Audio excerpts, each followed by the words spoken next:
O Brasil na Primeira Guerra Mundial. Parte 1. No conflito que abalaria a humanidade e que deixaria muitas pessoas marcadas positiva ou negativamente na história, ocorreria a participação de homens de muito longe do local de onde eclodiram as primeiras hostilidades, que se misturariam às primeiras figuras participantes e se tornariam lendários líderes e combatentes brasileiros.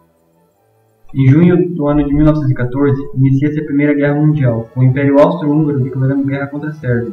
No primeiro dia de agosto, a Alemanha declara guerra contra a Rússia, e no terceiro dia do mesmo mês, declara guerra contra a França.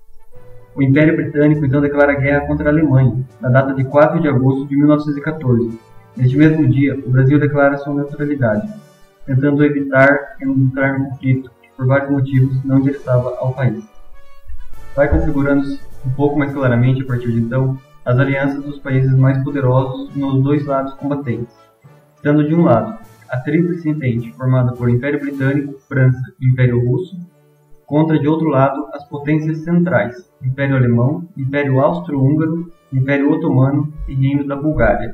Durante o conflito, o submarino se mostrou como uma das principais armas alemãs.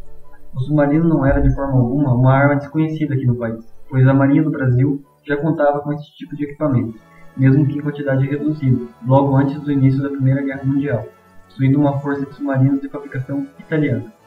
O primeiro deles, o F-1, foi incorporado em 11 de dezembro de 1913, o segundo, o 3, foi incorporado em 16 de março de 1914 e o último, o F-5, foi incorporado em 6 de junho de 1914, pouco mais de um mês antes de começar a Grande Guerra.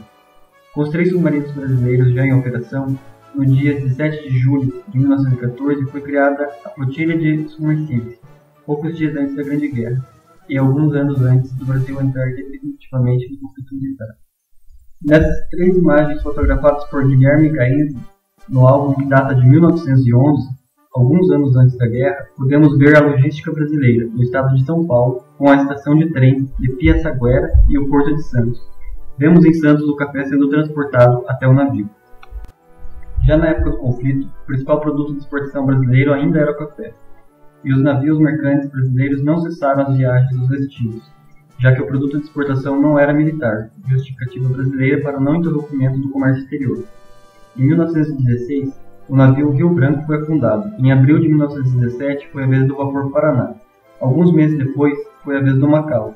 Além desses navios, alguns outros também foram atacados por submarinos alemães durante o conflito.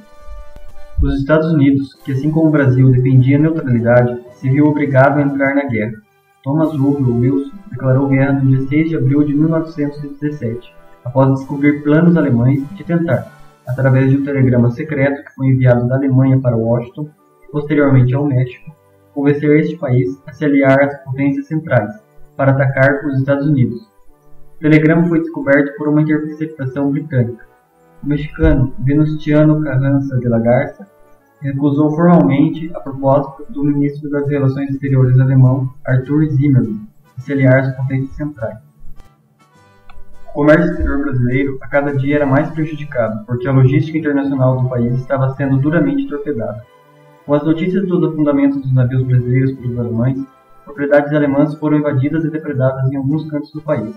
No mês de maio de 1917, Lauro Miller, ministro das Relações Exteriores brasileiros, de origem alemã, nascido em Itajaí, Santa Catarina, que defendia a neutralidade brasileira, renunciou, devido a óbvias pressões após alguns dos afundamentos dos navios brasileiros. Em outubro de 1917, Venceslau Braz, então presidente do Brasil, assina a declaração de guerra contra o Império Alemão, ao lado do ministro interino das Relações Exteriores Nilo Peçanha e do então governante de Minas Gerais, Delfim Moreira.